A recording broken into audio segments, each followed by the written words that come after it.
ஆசீர்வதிப்பாராக. நம்ம வாக்குத்தத்த வசனத்தை நாம் பார்த்தோம். தேவனுடைய விசுவாசம் உடையவர்களாக நாம் இருக்க வேண்டும். தேவனை போல விசுவாசம் உடையவர்களாக நாம் வாழ வேண்டும் என்று வேதம் சொல்கிறது. நான் எப்படிப்பட்ட விசுவாசம் உள்ளவர்களாக இருக்க வேண்டும்? தேவனை போல விசுவாசம் உள்ளவர்களாக இருக்க வேண்டும் என்று வேதம் சொல்கிறது. இயேசுவை போல நாம் விசுவாசிக்கணும். நாம் ஏன் என்றால் தேவ சாயலின்படி தேவ ரூபத்தின்படி படைக்கப்பட்டிருக்கிற நமக்கு தேவகரமான விசுவாசம் நமக்கு தேவை. ஆமென், அல்லேலூயா. தேவகரமான விசுவாசம் என்றால் என்ன? அந்த தேவகரமான விசுவாசத்தை எப்படி நாம் செயல்படுத்த வேண்டும்? விசுவாசத்தை எப்படி நாம் செயல்படுத்தணும்? விசுவாசத்தை எப்படி இயக்கணும்? ஒரு காரை இயக்க வேண்டும் என்றால் கார் எப்படி ஓட்டணும்? கிளட்ச் எங்க இருக்குது, பிரேக் எங்க இருக்குது, ஆக்சிடென்ட் எங்க இருக்குது, லைட் எப்படி போடணும், எல்லாம் நமக்கு தெரியும். எப்படி திரும்பும் போது என்ன செய்யணும், எல்லா காரியத்தையும் நம்ம தெரிஞ்சிருந்தாதான் என்ன பண்ண முடியும்? அந்த காரை இயக்க முடியும். பாருங்க, விசுவாசத்தை இயக்குவதற்கு வழி இருக்கிறது. விசுவாசத்தை எப்படி இயக்கணும்? விசுவாசம் விசுவாசம் என்று நாம் பேசுவதனாலே விசுவாசம் வந்து விடாது. விசுவாசத்தை எப்படி செயல்படுத்த வேண்டும் என்று முறையாக நாம் என்ன பண்ணணும்? கற்றுக்கொள்ள வேண்டும். எப்படி முறையாக கற்றுக்கொள்ள வேண்டும்? யாரிடத்தில் கற்றுக்கொள்ள வேண்டும்? வேதம் என்ன சொல்லுகிறது அதை பார்க்கணும். ஆமென், அல்லேலூயா. நான் என்ன சொல்றது அல்ல, வேதம் என்ன சொல்கிறது அதுதான் விசுவாசமா இருக்கிறது. நம்பப்படுகிற உறுதி, காணப்படாது நிச்சயமா இருக்கிறது. வேத எழுத்துக்கள் எல்லாவற்றையும் ஆவியானவர் அவருடைய ஆவியினாலே வார்த்தைகளை பரிசுத்தவான்களுக்கு கொடுத்து அவர்கள் எழுதப்பட்ட வார்த்தைகளை கவனமாக வாசிக்கும் போது, அதை கேட்கும் போது விசுவாசம் எப்படி வருமா? கண்களினாலே பார்க்கணும். நீங்க வாசிக்கும் போது அந்த சத்தம் உங்க காதுகளை கேட்கணும். அதை கேட்கும் போது அது இருதயத்துக்கு போகணும். இருதயத்துக்கு போன உடனே இருதயத்தின் நிறைவினால் வாய் பேசணும். புரியுதுங்களா? கண்ணு பார்க்கணும். எதை வாசிக்கிறது? கண்ணு பார்க்கணும். அப்போ பார்த்து கொண்டே இருக்கும் போது வாய் என்ன பண்ணும்? சத்தம் விடணும். அந்த வார்த்தையை சத்தமா நம்ம அந்த வார்த்தையை வாசிக்கும் போது அது உன்னுடைய காது கேட்கணும். காது கேட்டவுடனே அது இருதயத்துக்கு போவோம். அப்போ இருதயத்தினாலே வசனத்தை நாம் நிரப்பும் போது தேவ வார்த்தையினால் ஒரு மனிதனை நிரப்புகின்றோம். அல்லேலூயா. இன்னைக்கு மனுஷனை தேவையில்லாத உலகத்திலே பல காரியங்கள் மனுஷனுடைய இருதயத்தில் நிரப்பி இருக்கிறதுனால்தான் அவன் உள்ளத்திலே தேவையில்லாத காரியங்கள், வியாதிகள், பலவீனங்கள், தரித்திரங்கள், சாபங்களை, மனிதன் பாவத்தை நிறைத்து வைத்திருக்கிறான். ஆகினால்தான் அவனால நிம்மதியாக சந்தோஷமாக என்ன பண்ண முடியல, வாழ முடியல. அப்ப எதை நிறைத்து வைக்க வேண்டும்? தேவ வார்த்தையை ஒரு மனிதன் நிறைத்து வைக்க வேண்டும். நாம் தேவ ஆவினால் நிறைந்திருக்கணும். தேவனுடைய வார்த்தையிலே நிறைந்திருக்கணும். எங்கே தேவனுடைய வல்லமை இருக்கிறது என்று என்னை கேட்டால் நான் சொல்லுகிறேன், ஆண்டவரை விசுவாசிக்கிற 32 வருஷமாவது தேவனுடைய வார்த்தையிலே வல்லமை இருக்கிறது. விசுவாசியே, தேவ பிள்ளையே, தேவனுடைய வார்த்தையில தான் வல்லமை இருக்கிறது. அல்லேலூயா. இந்த வார்த்தை எந்த மனுஷன் நம்புகிறானோ, இந்த வார்த்தையை எந்த மனுஷன் நம்பி இந்த வார்த்தையை தொடர்ந்து அவர் சொன்ன வார்த்தையை தன் வாயிலே வைத்து இருதயத்தில் வைத்து இது சிந்தித்து, இது எனக்காக சொல்லப்பட்ட வார்த்தை, இது தேவனுடைய வார்த்தை, இந்த வார்த்தை என்னக்காக வேலை செய்யும் என்பதை நீ விசுவாசித்து நீ தேவனை போல பேச வேண்டும் என்றுதான் வேதம் சொல்லுகிறது. நீ இயேசுவிடத்தில் கற்றுக்கொள்ள வேண்டும். எதை கற்றுக்கொள்ள வேண்டும்? விசுவாசத்தை கற்றுக்கொள்ள வேண்டும். ஒரு விசுவாசிக்கு என்ன ஆண்டவர் கொடுத்திருக்கிறார் என்பதை கற்றுக்கொள்ளணும். விசுவாசத்தை எப்படி ஏற்கணும்? விசுவாசம் விசுவாசம் சொன்னா விசுவாசிக்க சொன்னா நடந்துடுமா? எப்படி நடக்கும்? பெட்ரோல் இல்லாத வண்டியை போல அநேகர் விசுவாசிக்கிற சொல்லி எந்த இடத்துல தான் இருக்கிறார், தவிர ஒரு இன்ச்சு ஒரு நபர்ல. பெட்ரோல் போட்டா தானே வண்டி நவரும். பெட்ரோலே இல்ல, வசனமாகிய பெட்ரோல் இருதயத்தில் இல்ல, சத்தியம் இருதயத்தில் இல்ல, தேவ வார்த்தை இருதயத்தில் இல்லை. இருதயத்திலே தேவ வார்த்தையினால் நிறைந்து அந்த வார்த்தைகளை பேச பேச பேச பேச உன் வாழ்க்கையை கர்த்தருடைய ஆவியானவர் மாற்றிக்கொண்டே இருப்பார். அல்லேலூயா. வார்த்தையினால் நிரம்பணும், வசனத்தினால் நிரம்பணும். எந்த மனுஷன் வார்த்தையை கேட்டுக்கொண்டே இருக்கிறானோ அந்த மனுஷன் தேவ ஆவியினாலே நிரப்பப்படுவான். எப்படி விசுவாசம் வரும்?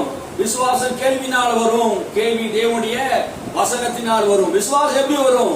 இந்த வார்த்தையை கேட்டுக்கொண்டே இருக்கும் போது, தொடர்ந்து இந்த செய்தியை கேட்டுக்கொண்டே இருக்கும் போது, வசனத்தை போதிக்கும் போது கேட்டுக்கொண்டே இருக்கும் போது என்ன வரும்னா விசுவாசம் வருதான். கேள்வி வசனத்தினாலே காதுகளினாலே கேட்பது மூலமாக விசுவாசம் வருகிறது.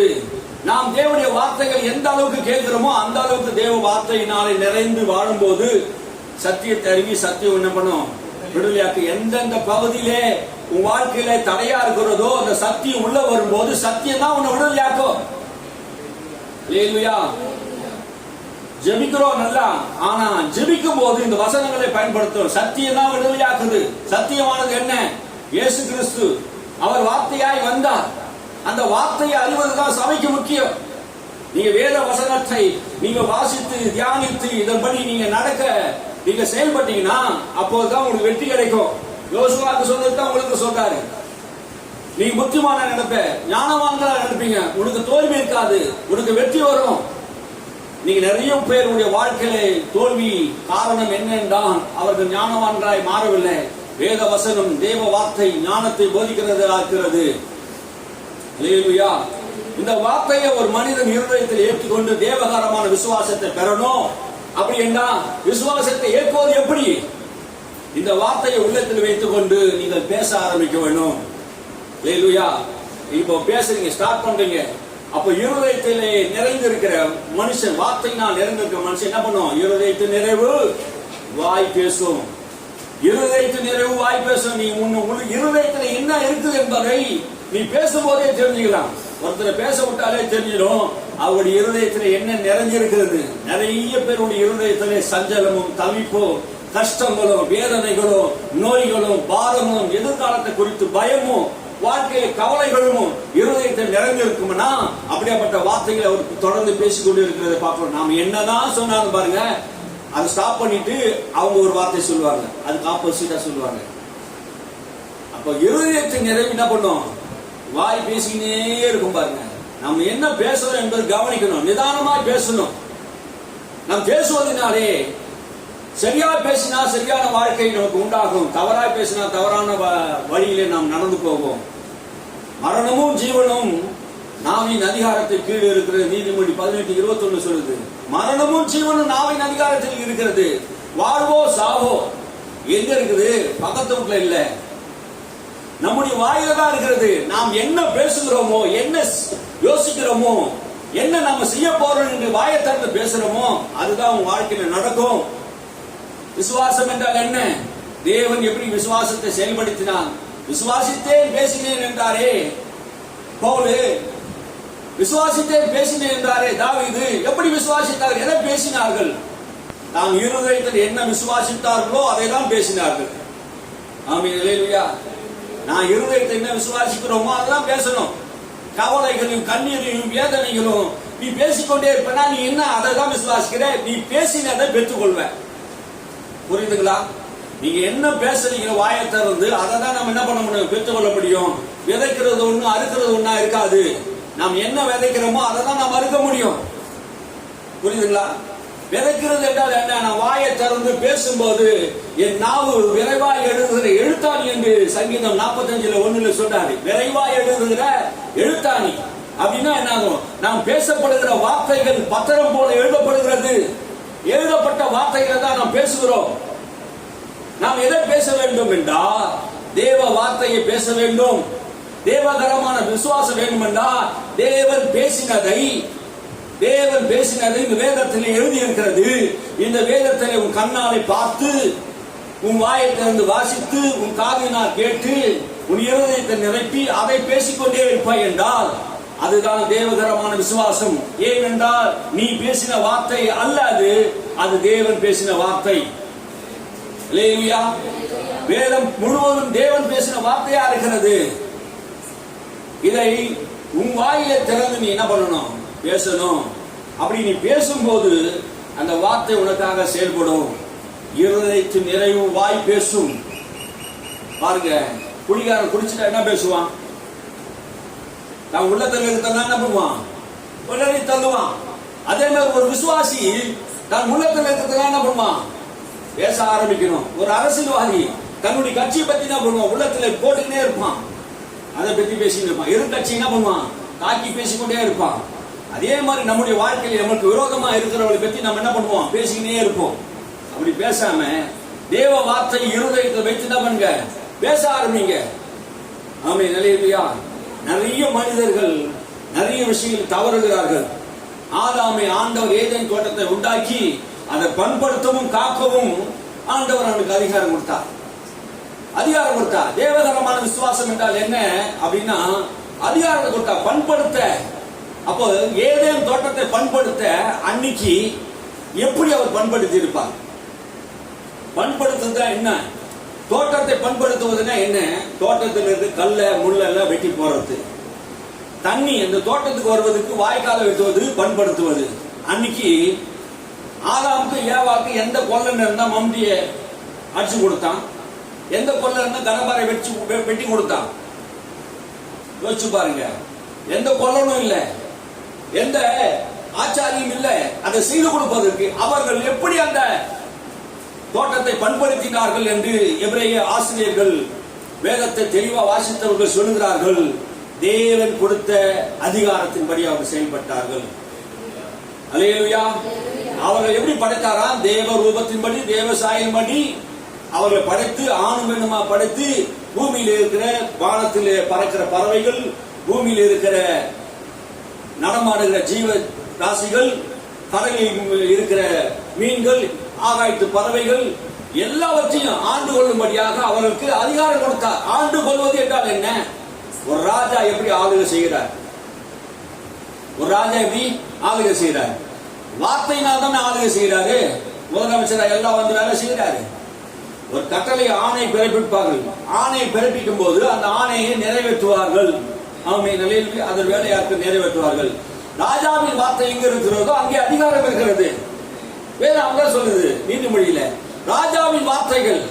அப்போ நம்முடைய தேவ ராஜாதி ராஜா அவருக்கு இருந்த அதே அதிகாரத்தை, அவருக்கு இருந்த அதே வல்லமையை மனிதனுக்கு கொடுத்தார். அவர் எப்படி இந்த உலகத்தை படைக்கும் போது எப்படி படைச்சார்? அவர் இந்த உலகத்தை படைக்கும் போது எப்படி படைச்சாரு? எப்படி படைச்சாரு? வார்த்தையினால உண்டாக்கினார் என்பது நமக்கு தெரியும். அவர் எப்படி உண்டாக்கினார்? உலகம் உண்டாக்கிறது, பூமி உண்டாக்கிறது, வானம் உண்டாக்கிறது, சூரியன் சந்திரன் நட்சத்திரங்கள் உண்டாக்கிறது என்று வார்த்தையினால படைத்தார். எதையும் போய் அவர் செய்தாரா? அப்ப தேவகரமான விசுவாசம் என்ன? வார்த்தையை அனுப்புவது. வியாதியை சுகமாக்குவதனால வார்த்தையை அனுப்புகிறார். இயேசுவை நீங்க கவனித்து பாருங்க. அவர் புதிய ஏற்பாட்டிலே இயேசு இந்த 3 வருஷம் ஊழியத்திலே இயேசு பேசின வார்த்தைகளை நீங்க கவனித்து பாருங்க. அவர் வார்த்தையிலே அதிகாரமுடையவராக இருந்தார். அவர் வார்த்தை குறித்து ஆச்சரியப்பட்டார்கள். அவர் வார்த்தை குறித்து பிசாசுகள் ஆச்சரியப்படுகிறது, மனுஷர்கள் ஆச்சரியப்படுகிறார்கள். பரிசேயர் சதுசேயர்கள் இவர் எப்படியாப்பட்டவரோ, சீசர்கள் எப்படியாப்பட்டவரோ, இவர் வார்த்தையில வல்லமை உள்ளவராக இருக்கிறாரே, இவர் வாக்கிலும் செய்கையிலும் வார்த்தையிலும் வல்லமை உள்ளவராக இருக்கிறாரே, இவர் வார்த்தைக்கு பிசாசு கீழ்ப்படுகிறதே, காற்றும் கடலும் கீழ்ப்படுகிறதே. தேவ வார்த்தை அப்படி இருந்தது. அல்லேலூயா. விசுவாசத்தினால் நிறைந்த இயேசு வாயை திறந்து பேச ஆரம்பித்தார். அல்லேலூயா. அதுதான் விசுவாசம். பழைய ஏற்பாட்டில் தேவன் பேசினது போல புதிய ஏற்பாட்டு காலத்திலும் இயேசு பேசினார். பேசுவது விசுவாசமா இருக்கிறது. என்ன பேசுகிறோம் என்பதை நாம் அறிந்து பேசணும். ஆமென். அல்லேலூயா. நாம் தேவ வார்த்தையை பேச ஆரம்பிக்கும் போது அந்த வார்த்தை உனக்காக வேலை செய்யும். எப்படி வேலை செய்யும்? நீ சொன்னபடி ஆகும். இயேசு சொல்லியிருக்கிறார், நீ சொன்னபடி ஆகும். இந்த மலையை பார்த்து பேர்ந்து சமுத்திரத்தில் தள்ளுண்டு போய் என்று சொல்லி நான் சொன்னபடியே ஆகும் என்று இருதயத்திலே சந்தேகப்படாமல் நீ சொன்னால் நீ சொன்னபடி ஆகும். அல்லேலூயா. 3 சொன்னபடி சொன்னபடி சொன்னபடி சொன்னார். நீ சொன்னபடி ஆகும். விசுவாசத்தை எப்படி ஏற்புவது? நீ சொல்லணும், நீ பேசணும். எதை பார்த்து சொல்லணும்? எதை பார்த்து பேசணும்? மலையை பார்த்து பேசணும். உனக்கு தடையா இருக்கிற காரியங்களை பார்த்து பேசணும். எது உனக்கு தடையா இருக்கிறது? எது உனக்கு வாழ்க்கையிலே குறுக்க வருகிறது, இடைமறிக்கிறது? அந்த தடையை மாறுபடி நீ சொல்லணும். இயேசு சொன்னார், நான் காட்டத்தி மரத்தை, ஒலிவ மரத்தை பார்த்து, அத்தி மரத்தை பார்த்து இனி ஒரு கால ஒருவனும் கனி உண்டாக இருப்பதாக என்று சொன்னது போல ஒருத்தமுறை இனிமேல் உங்ககிட்ட கனி சாப்பிட மாட்டான் என்று இயேசு சொன்னதுனால அந்த மரம் பட்டு போயிடுச்சு. ஆமென். அல்லேலூயா. விசுவாசத்தை எப்படி ஏற்றுகிறார்? ஒரு மரத்தை பார்த்து சொல்றார், அது சொன்னபடி அந்த மரம் பட்டு போயிடுச்சு. இது சீஷர்கள் ஆச்சரியப்படுகிறார்கள். இயேசுவின் வாயில் வந்த வார்த்தைகள் விசுவாச வார்த்தைகள். அவர் சொன்னபடி ஆயிற்று. அவர் என்ன சொல்லுகிறாரோ அதன்படி செய்ய வேண்டும். ஆமென்.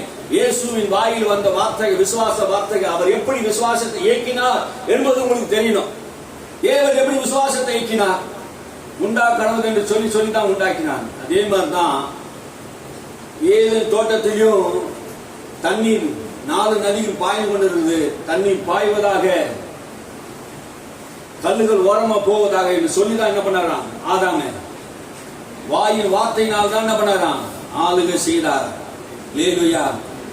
அதனால இயேசு வரும்போது சொன்னார், இழந்து போனதை தரவும் திரும்ப தரவும் அவர் வந்தார். எதையெல்லாம் இழந்து போனான்? இழந்து போனதை ஆண்டவர் தராரமே.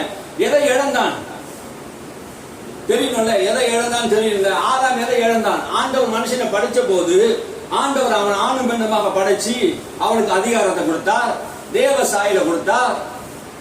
என்ன கொடுத்தாரு? அதிகாரத்தை தேவ சாயலை கொடுத்தாரு. இந்த அதிகாரமும் தேவ சாயலும் அவனுக்கு இருந்தது. ஆனா அந்த அதிகாரத்தை அவன் இழந்துட்டான், தேவ சாயலை அவன் இழந்துட்டான். எதனால? கீழ்ப்படியாதனால அவன் அதிகாரத்தை இழந்துட்டான். இப்போ மறுபடியும் இயேசு இந்த சாயலை, தேவ சாயலை கொடுக்கும்படியாக மறுபடியும் நம்முடைய குமாரனுடைய சாயலுக்கு ஒப்பாக மாற்றுவதற்காக குமாரன் அதே போல வந்து நமக்கு இந்த அதிகாரத்தை கொடுத்தார். வானத்தில் பூமியில் சகல அதிகாரம் எனக்கு கொடுக்கப்பட்டிருக்கிறது சொன்னார். இப்ப மறுபடியும் அந்த அதிகாரத்தை இயேசு சிலுவையிலே பெற்று வைத்திருந்த பின்பு, வானத்தில் பூமியில் சகல அதிகாரம் எனக்கு கொடுக்கப்பட்டிருக்கு, பரலோகத்தில் பூமியிலும் எனக்கு அதிகாரம் இருக்கு. அல்லேலூயா. இழந்து போனதை திரும்ப தர வந்தார். எதை இழந்தான்? ஆதாம். நீங்க அதெல்லாம் வாசிச்சு பாருங்க. இழந்து போனதை ஆண்டவர் திரும்ப தருகிறார். எதையெல்லாம் இழந்தான் என்பது பாருங்க. அதிகாரத்தை, ஆளுகையை இழந்தான். பலுகி பெருகும்படியாக ஆண்டவர் அவனை ஆசீர்வதித்து இருந்தார். எல்லாவற்றையும் இழந்து போயிருந்தான். தேவ சமூகத்தை இழந்தான், தேவ பிரசன்னத்தை இழந்தான். எல்லாவற்றையும் இயேசு என்ன பண்ணாரு? திரும்ப அவனுக்கு தந்த. எதை இழந்தான்? ஆளுகையை இழந்தான். தேவ ரூபத்தின்படி, தேவ சாயல்படி. அப்படின்னா என்ன அர்த்தம்? தேவ சாயல் அவனுக்கு ஆண்டவர் கொடுத்தனா, தேவனை போலவே மனிதன் என்ன பண்ணணும்? செயல்படணும். தேவனை போல செயல்படணும். அப்ப தேவன் எப்படி செயல்பட்டார் என்பதை நம்ம நோக்கணும். செய்தி என்ன தெரியுமா? தேவன் எப்படி செயல்பட்டார்? விசுவாசத்தை இயக்கினார். நீ எப்படி விசுவாசத்தை இயக்க போற? விசுவாசத்தை இயக்குவது என்றால் என்ன? வார்த்தையினாலே அவர் உலகங்களை படைத்தார். வார்த்தையினால தான் எல்லாவற்றையும் உண்டாக்கினார். இதான் செய்தி, முடிச்சு செய்தி. ஆனா இதை வச்சு நீங்க டெவலப் பண்ணி என்ன பண்ணணும்? விசுவாசத்தை வளர்க்கணும். ஃபார்முலா இதுதாங்க. வாயின் வார்த்தைகளை வைத்து என்ன பண்ணணும்? விசுவாசத்தை இயக்கணும். அப்போ விசுவாசத்தை இயக்குவதற்கு வசனங்கள் தேவை. வசனம் தேவை. வசனம் இல்லாமல் எப்படி விசுவாசத்தை இயக்க முடியும்? தேவ வார்த்தை இல்லாமல் விசுவாசத்தை எப்படி செய்ய முடியுமா? தேவன் சொன்னதை நாம் திருப்பி சொல்வதுதான் விசுவாசம். சில பேர் என்ன பண்றாங்க? சஞ்சலத்தோடு வருத்தத்தோடு என்ன பண்றாங்க? பேசுகிற வார்த்தை, டென்ஷன்ல பேசுகிற வார்த்தை, சஞ்சலத்தில் பேசுகிற வார்த்தை, வறுமையில பேசுகிற வார்த்தை, ஒரு குழப்பமான சூழ்நிலைகளை பதவி பேசுகிற வார்த்தைகள் அவருடைய வாழ்க்கையில் நிறைவேறுகிறதா இருக்கிறது. ஆதியாகமம் புத்தகத்திலிருந்து வாசிக்கும் போது ஆபிரகாம், ஈசாக்கு இவங்க எல்லாம் வியாதியே படல, வெள்ளனாரையில. ஆனா யாக்கோபு வியாதிப்பட்டார். நீங்க அதெல்லாம் நீங்க வாசித்து பாத்தீங்கன்னா, எதனாலே யாக்கோபு வியாதிப்பட்டார் என்று பாத்தீங்கன்னா, அவன் வாயின் வார்த்தையினால் தான் அவன் வியாதிப்பட்டார். எப்படி வியாதிப்பட்டார்? வாசிங்க. ஆதியாகமம் புத்தகம் 48ஆம் அதிகாரம் 1வது வசனம். 48:1 எடுத்தவங்க வாசிங்க. 48:1. அதற்கு பின்பு உம்முடைய தகப்பனாருக்கு வருத்தமா இருக்கிறது என்று யோசேப்புக்கு சொல்லப்பட்டது. அப்பொழுது அவன் தன் 2 குமாரனாகிய மனாசேயையும் எப்ராயையும் தன்னோட கூட கொண்டு போனான். அதன் பின்பு அவர் உங்களுடைய தகப்பனாருக்கு வருத்தமா இருக்கிறது. எபிரேய வார்த்தையில வருத்தமா இருக்கிற இடத்துல வியாதியா இருக்கிறார் என்று சொல்லப்படுகிறது. வியாதியா இருக்கிறேன். அப்போ வருத்தம் என்கிற வார்த்தை வியாதியா இருக்கிறது எபிரேய புத்தகத்தை அர்த்தம் சொல்கிறது. அப்போ அவர் வியாதிப்பட்டதுக்கு காரணம் என்ன? எதனால அவர் வியாதிப்பட்டார் அப்படின்னு வாசிட்டீங்கன்னா பாருங்க. ஆதியாகமம் புத்தகம் 37ஆம் அதிகாரம் 35ஆம் வசனத்தை வாசி. இதெல்லாம் நீ வாசிச்சாதான் உங்களுக்கு சில காரியங்கள் புரியும். அவனுடைய குமாரர் குமாரத்திகள் எல்லாரும் அவனுக்கு ஆறுதல் சொல்ல வந்து நின்றார்கள். ஆனாலும் அவன் ஆறுதலுக்கு இடம் கொடாமல், நான் துக்கத்தோடு என் குமாரனிடத்தில் பாதாளத்தில் இறங்குவேன் என்றான். நான் துக்கத்தோடு என் குமாரனிடத்திலே பாதாளத்திலே இறங்குவேன். என்ன சொல்றாரு? நான் துக்கத்தோடு என் குமாரனுடைய பாதாளத்தில் இறங்குவேன். வார்த்தையை கவனிங்க. யாக்கோபு ஏன் வியாதிப்பட்டார்னா, நான் துக்கத்தோடு தான் சாவேன், வேதனைப்பட்டு தான் சாவேன், என் வாழ்க்கையில சந்தோஷமே இருக்காது அப்படின்னு அவர் சொன்னார். அப்படி முன்னோர்களை சொல்லல பாருங்க. யாக்கோபு சஞ்சலத்தினாலே, வருத்தத்தினாலே அவனுக்கு நடந்த பிரச்சனைகள், யோசேப்பு அவனை விட்டு போய்விட்டார். யோசேப்பு செத்து போயிட்டார் என்று சகோதரர் சொல்லும் போது, அந்த காரியத்தை கேள்விப்படும் போது என் மகன் இறந்து விட்டான், நான் என்ன பண்ண போறேன், என் மகனோட பாதாளத்தில் நான் போக போறேன், சஞ்சலத்தோடு தான் போவேன், சாகர மட்டும் அவன் சொல்றான், நான் சாகர மட்டும் ஆறுதல் அடையாமல் இருப்பேன் என்று சொன்னார் ஒரு இடத்துல.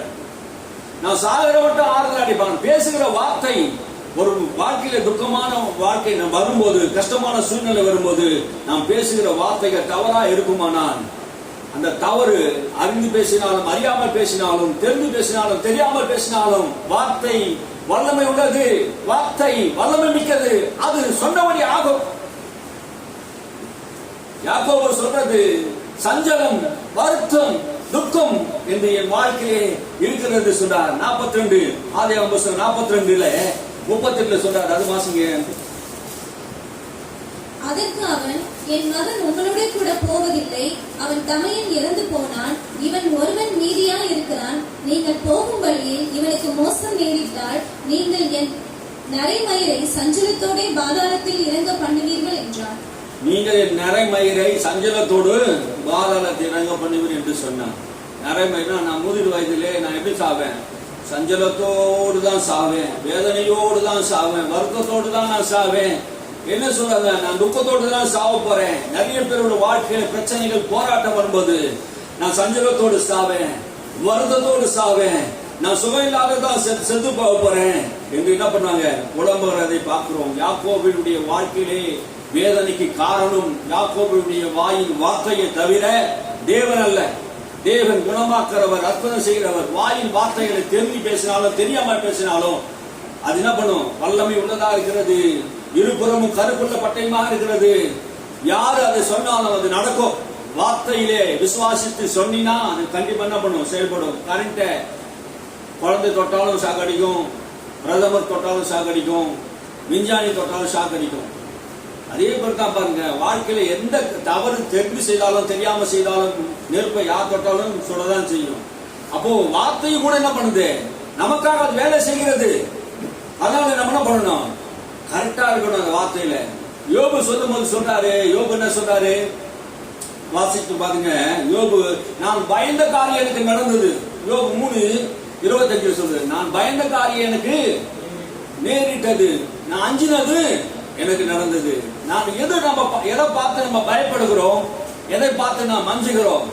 ஒருவேளை என் பிள்ளைகள் எல்லாம் பாவம் செஞ்சிருவாரோ, ஒருவேளை எல்லாம் என் சொத்துக்கள் எல்லாம் அழிஞ்சிடுமோ, ஒருவேளை ஒரே நாள் எல்லாம் அழிஞ்சிடுமோ என்று சொல்லி அவன் எதெல்லாம் பார்த்து பயந்தானோ, எதெல்லாம் பார்த்து அஞ்சினானோ அதெல்லாம் அவன் வாழ்க்கையில் நேரிட்டது.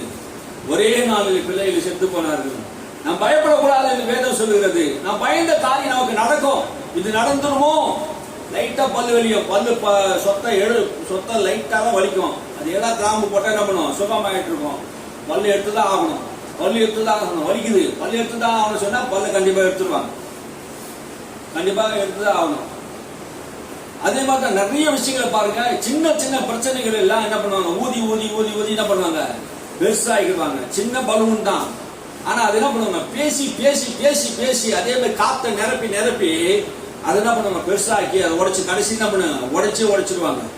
வாழ்க்கையும் அப்படிதான். நிறைய பேர் என்ன பண்ணுவாங்க? சின்ன விஷயங்களை கூட பேசி பேசி பேசி, சின்ன விஷயம் குடும்பங்களில் நடக்கிற சின்ன விஷயத்த கூட என்ன பண்ணுவாங்க? பேசி பேசி பேசி பேசி என்ன பண்ணுவாங்க? பிரிவினை உண்டாயிடும், பிரச்சனை உண்டாயிடும், ஏதாவது காரியம் நடந்துடும் பாருங்க. அதனால ரொம்ப பேசுவதற்கு ரொம்ப ஜாக்கிரதையா இருக்கணும் என்று வேதம் சொல்லுகிறது. இயேசு அதை சொல்றாரு. அப்போ பேசுவது ரொம்ப ஜாக்கிரதையா பேசணும். அப்போ அஞ்சினது நடந்தது, நான் பயந்த காரியம் எனக்கு நேரிட்டது அப்படின்னு சொல்றாரு. என்னுடைய சஞ்சலம், என்னுடைய வருத்தம், என்னுடைய துக்க நேரத்தில் நாம் என்ன செய்யணும்? தேவனுடைய வார்த்தையை நோக்கி பார்த்து பேசணும். யாக்கோபு என்ன நடந்ததோ அதையெல்லாம் என்ன பண்றாரு? வாயை திறந்து பேச ஆரம்பிச்சுட்டாரு. அதனால யாக்கோபுடைய வாழ்க்கையில சுகம் இல்லாம போயிடுச்சு. வருத்தம், சஞ்சலம் அந்த இடத்துல வரும்போது, வருத்தம் என்கிற வார்த்தை வந்து காலா என்று சொல்றாங்க. காலா அப்படின்னா எபிரேய வார்த்தை காலா. அதே மாதிரி எசேக்கியேல் ராஜா வியாதிப்பட்டு இருக்கும் போது காலான்னு வருது. அப்போ இந்த ரெண்டு இடத்துல காலா என்கிற வார்த்தை என்னதுன்னா, காலா என்கிற வார்த்தை ராஜ பிளவை என்ற அர்த்தம் வார்த்தை வருது. ரெண்டு இடத்துல தான் இந்த வார்த்தை பைபிள்ல வருதா. அப்போ இந்த காலா என்கிற ராஜ பிளவை என்றால் என்னன்னா கேன்சர். ராஜ பிளவை என்றால் என்ன பண்ணுறது? கேன்சர். இவங்க ரெண்டு பேருமே கேன்சர் வந்தா என்ன பண்ணாங்களாம்? மரிச்சாங்க. வேதனை, இந்த கேன்சர் வந்தவங்க பாருங்க வேதனையோடு தான் மரிப்பாங்க. நமக்கு அது தெரியாத விஷயம் கிடையாது. வேதனையோடு தான் என்ன பண்ணுவாங்க? மரிப்பாங்க. சஞ்சலத்தோட நான் சாவேன், வேதனையோட நான் சாவேன். வாயை திறந்து பேசும் போதெல்லாம் தப்பு தப்பா பேசிட்டா வாழ்க்கை நாசமா போயிடும். சரியா நம்ம என்ன பண்ணுவோம்? வார்த்தையை பேசணும். நிறைய பேருடைய வாழ்க்கையில தப்பான வார்த்தைகளை பேசி சரியான பாதையில போகாம தப்பா பேசுறதுனால வார்த்தையில வல்லமை இருக்குது என்பதை நீங்க அறிந்து கொள்ளணும். சரியா பேசணும். ஆமென். அல்லேலூயா. யாக்கோபு வியாதிப்பட்டதுக்கு ஒரே ஒரு காரணம் அவனுடைய வாய் தான். உங்கள் பிரச்சனைக்கு காரணம் என்ன? உங்க வாய் தான். நீங்க வேத வசனங்களை நீங்க என்ன பண்ணணும்? நல்லா வேதத்தை அறிந்து நீங்க வாசிக்க ஆரம்பிக்கணும். வார்த்தையில தான் ஜீவன் இருக்கிறது, வார்த்தையில தான் வல்லமை இருக்கிறது. வார்த்தை தான் என்ன பண்ணுறது? வல்லமையா கிரியை செய்கிறது. ஒருத்தர் சொன்னார் பாருங்க, என்ன சொல்றாருன்னா, போயிட்டே இருக்கும்போது சொன்னேன், நான் நல்லா தான் போயின்னு இருக்கிறேன், எதிரில் வருவான் என்ன பண்றான், எப்படி வருவானே தெரியலையா, வந்து ஏன் கரெக்டா இச்ச காலையே இடிக்கிறான்யா. அவர் சொன்னார் ஒருத்தர், எந்த காலை இடிக்க கூடாதுன்னு நினைச்சுன்னா அதே காலை தான் இடிக்கிறான். என்னை தேடியே வரான், நான் பயந்து தான் போறேன், அப்போ வந்து என்ன பண்றான், இடிச்சிடுறான் அப்படின்ற. அப்போ இவங்க சொல்ற வார்த்தையை கவனி பாருங்க. எவனும் ஓட்ட தெரியாதவன் இவன் சொன்ன வார்த்தை, இவர் சொன்ன வார்த்தை வச்சு எவனும் ஓட்ட தெரியாம இந்த வார்த்தை போய் அவனை தேடி கண்டுபிடிச்சி கரெக்டா அவர் இருக்கிற இடத்துல வந்து என்ன பண்ணுது, மோத வச்சிருக்கு. நம்ம சாதாரண விஷயம் இல்லைங்க, நம்ம பேசுகிற வார்த்தையை கவனிங்க. எங்க பாஸ்டர் ஒருத்தர் அப்படிதான் சொல்லுவார் அடிக்கடிக்கு, ராயப்பட்டில் 18 இயர்ல தான் நான் சாவேன், 18 இயர்ல தான் சாவேன். அந்த ஊருக்காரு நிமிச்சிருக்காரு ஒருத்தர் சொன்னாராம், 18 இயர்ல தான் நான் என்ன பண்ணுவேன், பின்னாடி டயர்ல தான் விழுந்து சாவ போறேன், பின்னாடி டயர் விழுந்து டெய்லி போகும்போதுதான் சொல்லுவாரா பாருங்க. சொன்ன உடனே எதுவும் நடக்காது பாருங்க, ஒரு நாள் கண்டிப்பா அது நடக்கும். கண்டிப்பா அதே 18 இயர்ல தான் விழுந்து பின்னாடி ஏறி செத்து போயிட்டார். அப்போ பேசுகிற வார்த்தை ரொம்ப முக்கியம். அப்போ நம்ம என்ன பண்ணணும், சரியாக பேசணும். சரியா பேசணும். சரியா பேசாத போனா பிரச்சனை தான் நம்முடைய வாழ்க்கையில் வரும். ஒரு பெரிய பாஸ்டர் அம்மா, வயசான அம்மா Bible class teacher Bible class எடுத்துருந்தாங்களாம். சுகத்தை கொடுத்து விட்டா போயிட்டாங்களா, பேசிக்கிட்டே இருந்தாங்களாம். சுகத்தை கொடுத்து பேசிட்டு இருக்கும்போது அதுல பாஸ்டர் ஒருத்தர் உட்காந்துட்டாராம். ஆரோக்கியம் நீண்ட ஆயுள் ஆண்டவர் தருகிறார் என்று பற்றி பேசிட்டு இருக்கிறாங்களா. அப்ப பேசும்போது பாஸ்டர் சொன்னாராம், எங்க குடும்பத்துல 50 வயசுக்கு மேலே யாரும் உயிரோட கூட இருந்தது இல்லை. 50 வயசு வந்துட்டாலே ஆட்டோடாக வந்து செத்துருவாங்க, யாருமே உயிரோட கூட இருக்க மாட்டாங்க எழுந்துன்னு சொன்னாங்க. அந்த அம்மா பைபிள் நடத்தினே இருந்தாங்களா, நிறுத்திட்டு அவர் பேசுறதை கவனிச்சு பார்த்தா, நீ சொல்றது சத்தியமான்னு கேட்டாரு. ஆமா சத்தியமா சொல்றேன், நீ சொல்றது சத்தியமான்னு கேட்டாங்க. மறுபடியும் கேட்கிறாங்க, நீ சொல்றது சத்தியமா? ஆமா சத்தியமா தான் சொல்றேன் அப்படின்னாங்க. நான் அதை சொல்லல, நீ சொல்றது வேதத்துல இருந்து சத்தியமான்னு கேட்டாங்க. 50 வயசு ஆனா செத்துருவேன் நீட்டா அந்த அம்மா, வயசான அம்மா அதனால நீட்டா போய் அந்த அம்மா 2 தலையிலே ஒன்று போட்டுதான்.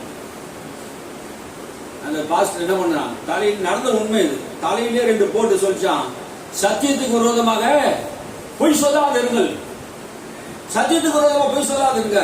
அவர் என்ன, உன் வயதை வாழ வயதாக்கி கழுகுக்கு சமமாக வயதாய் அந்த திரும்ப தருவார் என்று சொல்லி இருக்குது. அதை சொல்றதை விட்டுட்டு ஏன் 50 வயசு வேணா செத்துப்பான், 50 வயசு வேணா செத்துப்பான், ஆட்டோ அட்டாக் வந்துடும், இதையே சொல்லி இருக்கிறீங்க தவிர சத்தியத்தை சொல்ல மாட்டேங்க. எது சத்தியம் அதை தான் சொல்லணும். சத்தியம் இல்லாத சொல்லி இருந்தா அர்த்தம் யோசிச்சு பாருங்க. நம்ம எதை பேசிக்கொண்டு இருக்கிறோம், நடக்கிறதை தான் பேசணுமே தவிர சத்தியத்தை பேசுறது இல்லை. நீ எதை பேசணும்? அப்போ இந்த மலையை பார்த்து பேர்ந்து சமுத்திரத்தில் தள்ளுண்டு போய் என்று இருதயத்தை சந்தேகப்படாமல் சொன்னா நீ சொன்னபடியே ஆகும் என்று நீ விசுவாசித்தா நீ சொன்னபடியே ஆகும். மலை மாறலனா கூட நீ சொல்லிக்கிட்டே இருங்க, சொன்னபடியே ஆகும், பிரச்சனையை மாறும். சில பேர் சொல்லுவாங்க, பிரச்சனை இருக்குதே, இன்னும் இருக்குதே, இன்னும் வேதனை மாறல, துன்பம் மாறலையே, இன்னும் எந்த காரியமும் மாறலையே, எப்படி அப்படின்னு நம்ம கிட்ட கேட்பாங்க. வேதம் சொல்லுது, நான் சொன்னபடி ஆகும், நான் சொன்னா என் வழியில மலைகள் வராது, அது எனக்கு தடையா இருக்காது, அது எனக்கு பிரச்சனை கொண்டு வராது. நம்ம என்ன பண்ணணும், சொல்லிக்கிட்டே இருக்கணும். அல்லேலூயா. வார்த்தை வல்லமை உள்ளதா இருக்கிறது. வார்த்தையை நீங்கள் மாற்ற வேண்டும், அப்பதான் வாழ்க்கை மாறும். எந்த மனுஷன் வார்த்தையை மாற்றானா அப்பதான் வாழ்க்கை மாறும். எல்லா மனுஷனுடைய வாழ்க்கையிலும் வாழ்வதும் நாவாலே, சாவதும் நாவாலே. ஆர்சி பைபிள் சொல்லுது, வாழ்வதும் பின்னாலே அழிவதும் பின்னாலே உலகத்தான் சொன்னான். நாம் என்ன சொல்றோம்?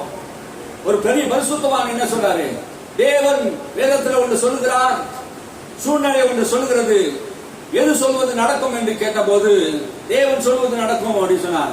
இல்லை, ரெண்டும் நடக்காது. தேவன் சொல்வது நடக்காது, நீ சொல்றது பிசாசு சொல்றதோ சூழ்நிலை சொல்றதோ ஒண்ணு நடக்காது. அப்ப எது நடக்கும்னா, நீ யார் சொன்னதை விசுவாசித்து நீ சொல்றாயோ அதான் உனக்கு நடக்கும். அல்லேலூயா. நீ எதை விசுவாசித்து சொல்றியோ அதுதான் உன் வாழ்க்கையில நடக்கும். அதனால எதெல்லாம் நடக்கணும்னு நீ நினைக்கிறீங்களோ அது உன் வாழ்க்கையில கண்டிப்பா நடக்கணும்னா நீ வாயை திறந்து பேசணும். எந்த திசையில நோக்கி நாம் போக வேண்டும் என்பதை நம்முடைய விசுவாசத்தை நாம் என்ன பண்ணணும், வர்த்திக்க பண்ணணும், விசுவாசத்தை செயல்படுத்தணும்.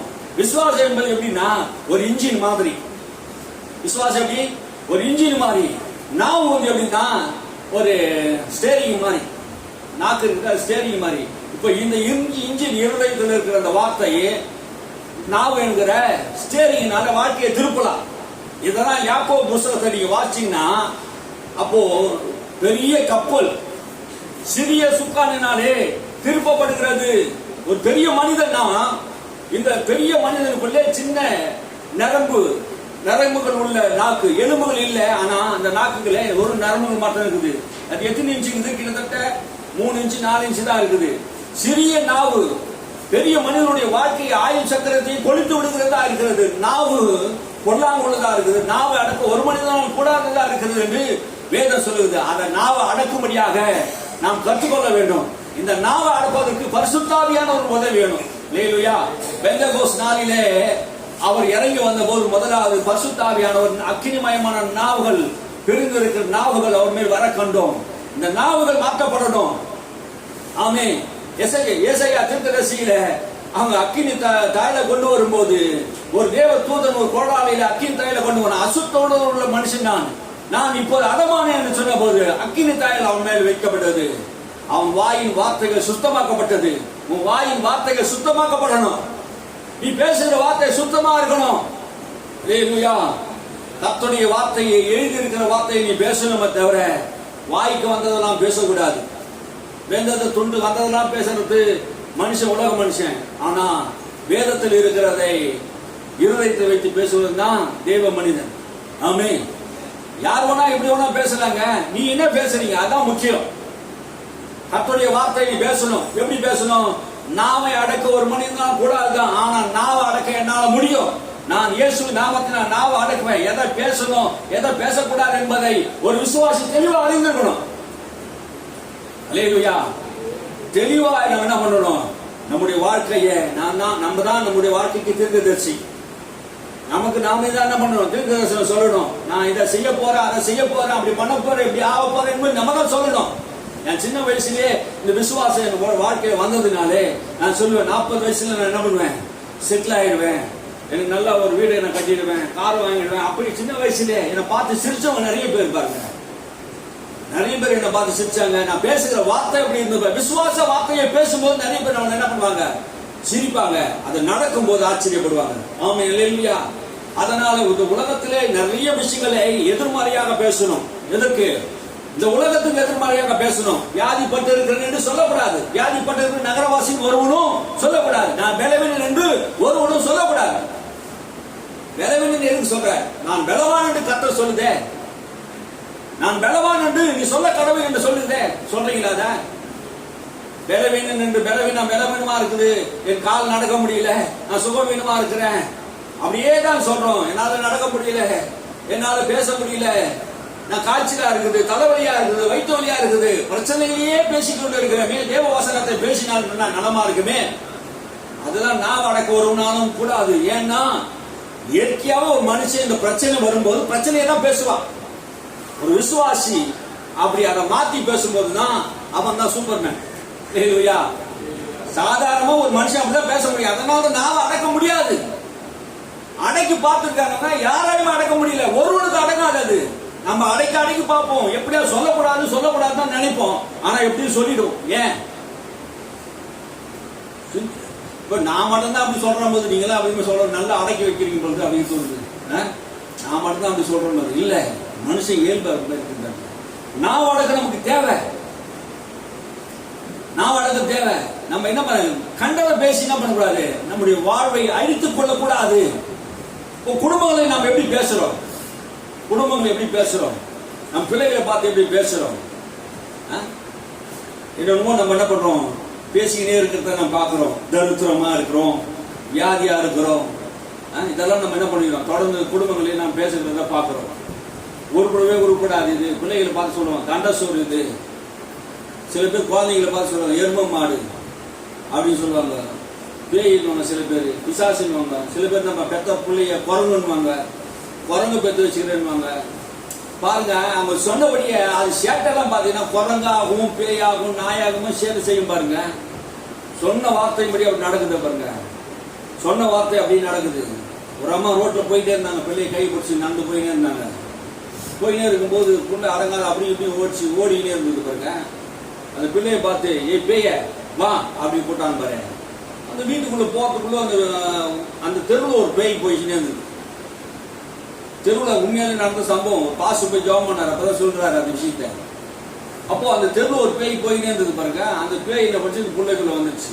வந்த உடனே பேயை துரத்தும் போது பாசு கேட்டாரு, ஏன் இந்த பிள்ளைக்குள்ள வந்தேன்னு கேட்டது. சொன்னாரு, நான் ரோட்ல சும்மா தான் போயிருந்தேன், அவங்க தான் என்னை கூப்பிட்டாங்க, நானே வரல அப்படின்னு. நானே வரல, நீங்க கூப்பிட்டாங்க. அப்போ நம்ம என்ன பண்றோம்? கூப்பிடுறோம். கூப்பிட்டா வருது பாருங்க. தரித்திரத்தை கூப்பிட்டால வரும், வியாதியை கூப்பிட்டால வரும், பலவீனத்தை கூப்பிட்டால வரும். வார்த்தைக்கு அவ்வளவு வல்லமை இருக்குதுங்க. நம்ம சிரிக்கிறதுக்காக சொல்லல, சிந்திக்கணும். ஆமே.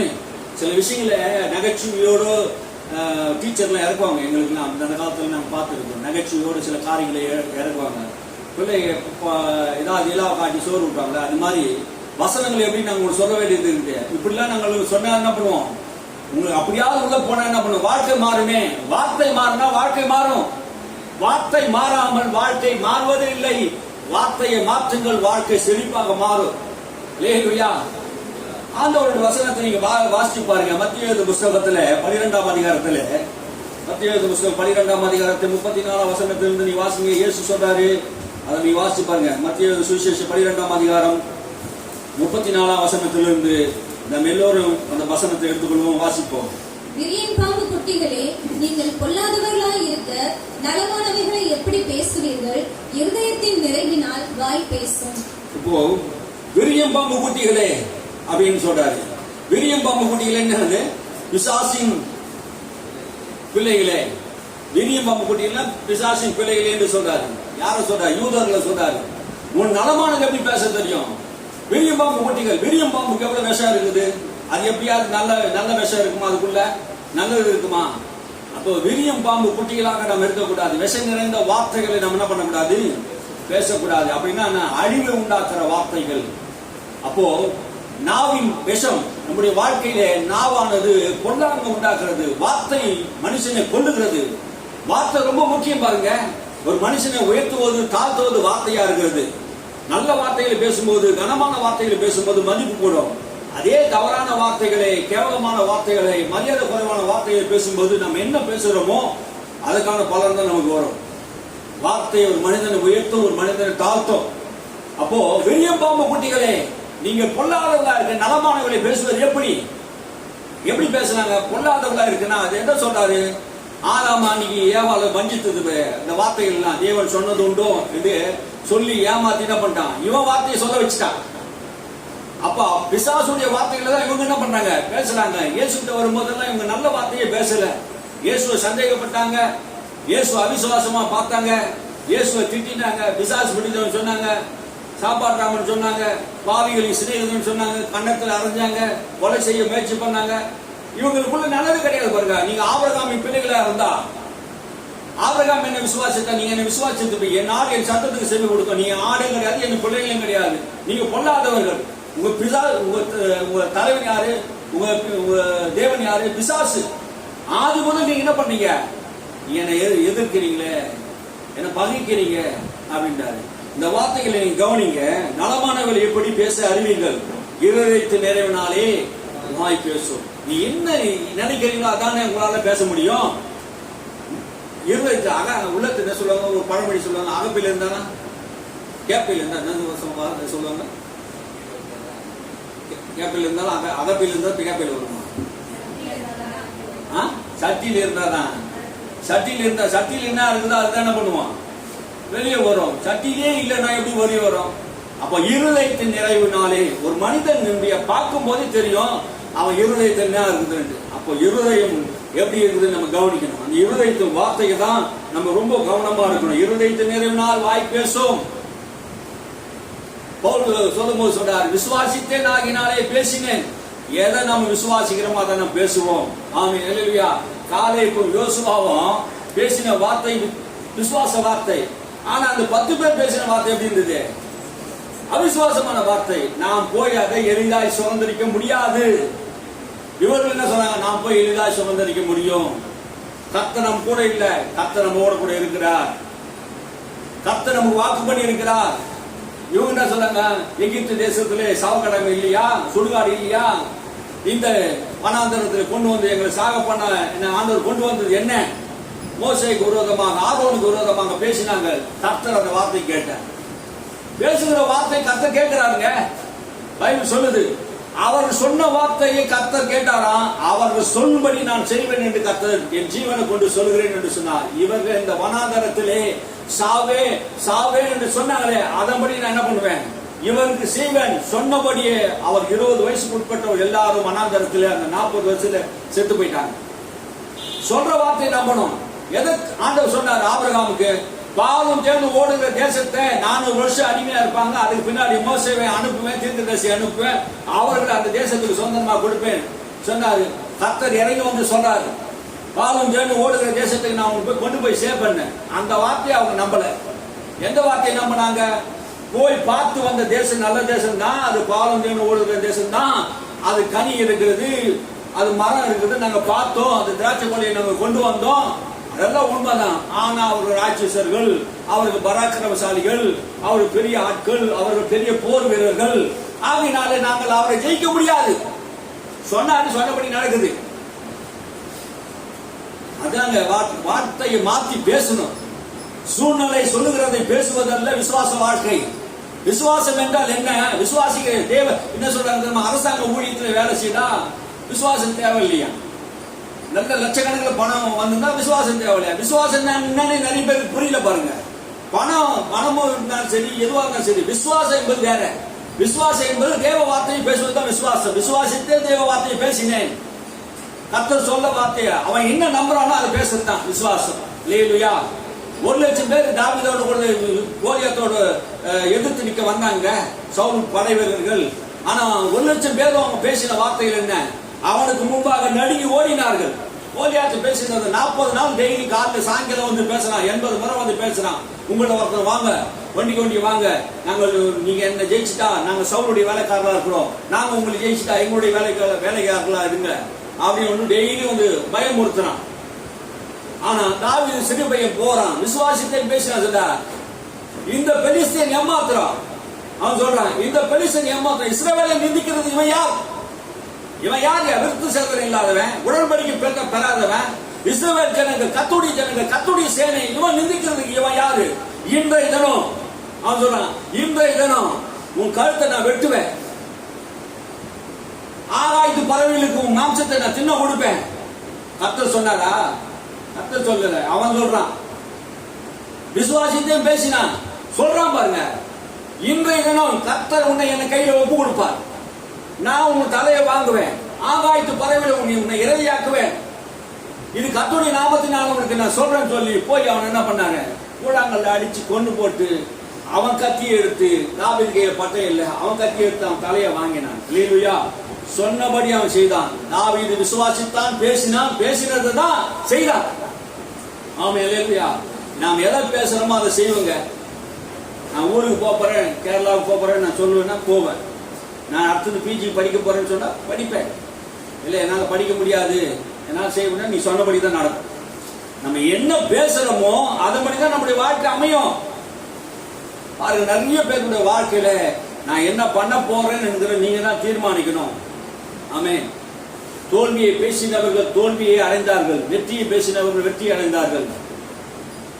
எதை நாம் பேசுறோமோ அதுதான் நம்முடைய வாழ்க்கையில வரும். விதைக்காததை அறுக்க முடியாதுங்க. எதை விதைக்கிறோமோ அதை தான் நாம் அறுக்க முடியும். தோல்வியை விதைத்தால் தோல்வியை அறுப்போம், பயத்தை விதைத்தா பயத்தை அறுப்போம். எதை நாம் பேசுகிறோம்? இன்னைக்கு நல்லா கேட்கிறோம், கரெக்டு தான் சொல்றது, கரெக்டாக தான் இருக்குது என் வாழ்க்கையில் எல்லாம் அப்படின்னு. ஆனா அதை செய்யுமா, ஃபாலோ பண்றோமா? கேட்கறதுக்கு எல்லாம் நல்லா இருக்குங்க, பிரசங்கம் கேட்கறதுக்கு நல்லா இருக்கும்.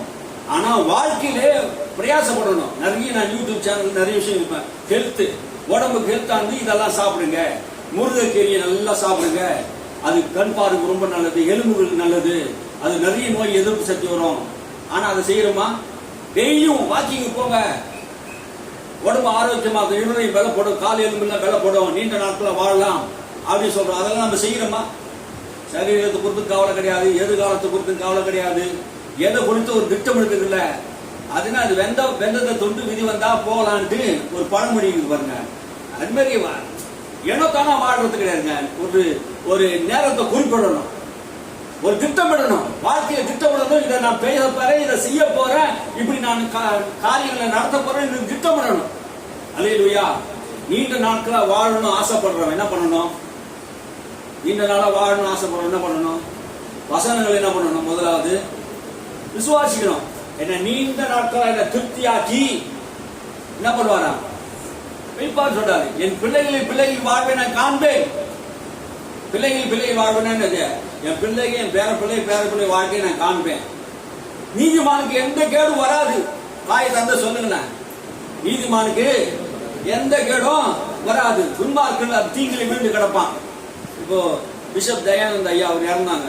அவர் அடிக்கடி சொல்ற வார்த்தை, மீட்டிங்ல சொல்ற வார்த்தை எனக்கு ரொம்ப பிடிக்கும். அந்த வார்த்தை, நீதிமானுக்கு ஒரு கேடு வராது. போன் பண்ணி கேட்பாங்க, ஐயா எப்படி இருக்கிற?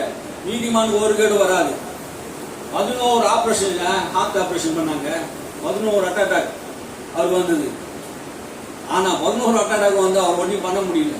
ஆமே, அல்லேலூயா. அவரு வசனம் சொல்றாரு, நீதிமானுக்கு ஒரு கேடும் வராது. அப்பப்ப சொல்றாரு, நீங்க சொல்லலாமே நீதிமானுக்கு ஒரு கேடு வராது, இஸ்ரவேலின் தேவன் நடுவில் இருக்கிறார், தீங்கு காணாது இருப்பாய். சொல்லலாமே. எனக்கு விரோதமாய் உருவாக்கப்பட்ட எந்த ஆயுதமும் வாய்க்காக போவோம். ஒரு கூட்டமா வருவார்கள், 7 பேரா வருவாங்க, சிதறி ஓடுவார்கள். ஆமே, இல்லையா? சொல்லலாமே, சொல்ல முடியுமே. அவர் ஐஸ்வர்யத்தை சம்பாதிக்கிற பலனை கொடுக்கிற கர்த்தர் என்று சொல்லலாமே. இப்போது இருக்கிறது பார்க்கணும், 1000 மடங்கு எங்கள் பிதாக்கள் தேவனை ஆசீர்வதித்தார், பெருக செய்வார் சொல்லலாமே. ஆபிரகாமின் தேவன் என்னோட கொடுக்கிறார், யாக்கோபின் தேவன் என்னோட கூட இருக்கிறார், இஸ்ரவேலின் தேவன் என்னோட கூட இருக்கிறார், நான் பயப்பட மாட்டேன். 10000 பேர் என்னை சூழ்ந்து வந்தாலும் என் இருதயம் பயப்படாது. அல்லேலூயா சொல்லலாமே. கர்த்தர் என் கோட்டை, என் அடைக்கலம், தஞ்சம், என் மீட்பர் என்று சொல்லலாமே. பகலில் வெயிலாகி இரவிலே நிலவாகி என்ன சேதப்படுதா சொல்லலாமே. கர்த்தர் மீட்பரா இருக்கிற நான் தாட்சியரே என்று சொல்லலாமே. இதெல்லாம் சொல்லலாமே. சொல்ல முடியலையே நிறைய பேருக்கு வாயில. வசனம் இல்லை. வசனம் இல்லைன்னா வாழ்க்கையில் நிறைய வசனங்களை அனுபவிக்க வேண்டியதா இருக்கு பாருங்க. நான் சத்தியத்தை சொல்றேன், நிறைய நம்முடைய வாழ்க்கையில் என்ன பண்ணணும்? வசனங்களை இருதயத்தில் நிரப்ப வேண்டும். ஆமென், அல்லேலூயா. இது வரைக்கும் போதும்னு நினைக்கிறேன். ஆமென், இது வரைக்கும் உங்களுக்கு போதுமானது. இதுக்கு மேல நீ சொன்னா அதுக்கு மேல எப்படி எத்துக்கு போய் தெரியல, டைம் ஆகி போச்சு. ஆமென், அல்லேலூயா. அப்போ இருதயத்தின் நிறைவினாலே வாய் பேசும். நாவின் அதிகாரம் என்றால் என்ன? நாவு எப்படி பேச வேண்டும்? அதிகாரத்தோடு பேச வேண்டும். பயந்து பேசக்கூடாதுங்க. உங்கள் அறிக்கை நல்ல அறிக்கையா இருக்கணும். ஆமே, அறிக்கை நல்ல அறிக்கையா இருக்கணும். கெட்ட அறிக்கையா இருப்பாங்க. நம்ம பேசும்போது எப்படி தெரியுமா அறிக்கை? கெட்ட அறிக்கை பேசினா நமக்கே அறிக்கணும். அவனவன் வாயின் பலனா அவனவன் திருப்தி அடைவான். நீ பேசுற வார்த்தையினாலே நீ திருப்தி அடைவ. நீ நல்லது பேசினா நல்லதுல திருப்தி அடைவ. கெட்டது பேசினா, அவிசுவாசத்தை பேசினா, தோல்வி பேசினா, பயத்தை பேசினா, எதிர்காலமே எனக்கு சந்தேகமா இருக்கு, என் வாழ்க்கையே நாசமா போயிடுச்சு அப்படின்னு சொன்னீங்கன்னா நாசமா போயிடும். சொன்னபடி நடக்கும். ஆனா அதை மாத்த முடியுமா? மாத்த முடியும். விதியை மதியினால மாத்துவாங்க, நம்ம விசுவாசத்தினால மாத்த முடியும். விசுவாசம் இருந்துச்சுன்னா வார்த்தையினால மாத்த முடியும். பிரச்சனைகளை வார்த்தையினால மாத்த முடியும். எவ்வளவு பெரிய பிரச்சனை கூட நீங்க பேசுற வார்த்தையினாலே மாறிடும். அல்லேலூயா. நீ பேச பேச பேச பேச அந்த வார்த்தை ஆவி உலகங்களிலே வேலை செய்கிறது. அல்லேலூயா. இதுதான் உங்களுக்கு புரியணும் பாருங்க. 2 உலகம் இருக்குது. ஒரு உலகம் நான் பார்க்கிற இயற்கை உலகம், இன்னொரு உலகம் ஆவிக்குரிய உலகம். அது தேவ ரகமான உலகங்கள். இந்த உலகம் அந்த உலகத்திலிருந்து உண்டாக்கப்பட்டது. எத்தனை பேர் புரியுது? காண்கிற உலகம் காணப்படாத உலகத்திலிருந்து உண்டாக்கப்பட்டது. அது ஆவியா இருக்கிறது. அவர் வார்த்தையினாலே இந்த உலகங்களை உண்டாக்கினார். அப்புறம் தான் இந்த உலகம் நம்ம பார்க்கிறோம். காண்கிறது அல்ல, காணாதது நான் நம்ப வேண்டும். இப்போது நாம் இயேசுவை காணல, ஆனா அவர் இருக்கிறார். எங்க இருக்கிறாரா? பரலோகத்தில் இருக்கிறார். அங்கிருந்து வருவதற்கு நாம் எதிர்பார்த்து காத்து கொண்டு இருக்கிறோம். நம்முடைய குடியிருப்பு பரலோகத்திலே இருக்கிறது. இதுதான் விசுவாசம். பாருங்க, நமக்கு காணாத தேவன் பரலோகத்துக்கு போயிருக்கிறார். நமக்காக ஒரு ஸ்தலத்தை ஆயத்தம் பண்ண போயிருக்கிறார். அங்கிருந்து நமக்காக வரப்போகிறார். விசுவாசத்தின் வாழ்க்கைனா என்ன? காணப்படுகிற உறுதி, காணப்படாத நிச்சயமா இருக்கு. நம்பப்படுகிறது உறுதி, காணப்படாதது நிச்சயமா இருக்குது. எதை நம்ம காணப்படல? தேவன் இருக்கிறார் காணல, பரலோகம் இருக்கிறது நம்ம காணப்படல, தேவ தூதர்கள் இருக்கிறத நான் பார்த்தது இல்லை. நீ பார்த்துருக்கீங்களா? நிறைய பேர் பார்த்துருப்பீங்க, நான் பார்க்கல. காணப்படாத நிச்சயம். ஆமென், அல்லேலூயா. அது நிச்சயம். எது நிச்சயம்? தேவன் இருக்கிறார் என்பது நிச்சயம். பரலோகம் இருக்கிறது என்று நிச்சயம். நாம் அங்க போக போறோம் என்பது நிச்சயம். அங்கிருந்து கர்த்தராகிய இயேசு கிறிஸ்து சபையை மீட்டுக் கொள்ள போகிறார் என்பது நிச்சயம். அல்லேலூயா. அதுதான் விசுவாசம். தோமா கண்டதினாலே விசுவாசித்தான், தொட்டதினாலே விசுவாசித்தான். நீங்க எப்படி விசுவாசிக்க போறீங்க? கண்டதினால, தொட்டதினாலயா? கண்டதினால அல்ல, தொட்டதினால அல்ல. அது விசுவாசம் இல்ல. இயேசு சொன்னாரு, நீ கண்டதினாலே தொட்டதினாலே என்ன விசுவாசிக்கிற, அது விசுவாசம் இல்ல.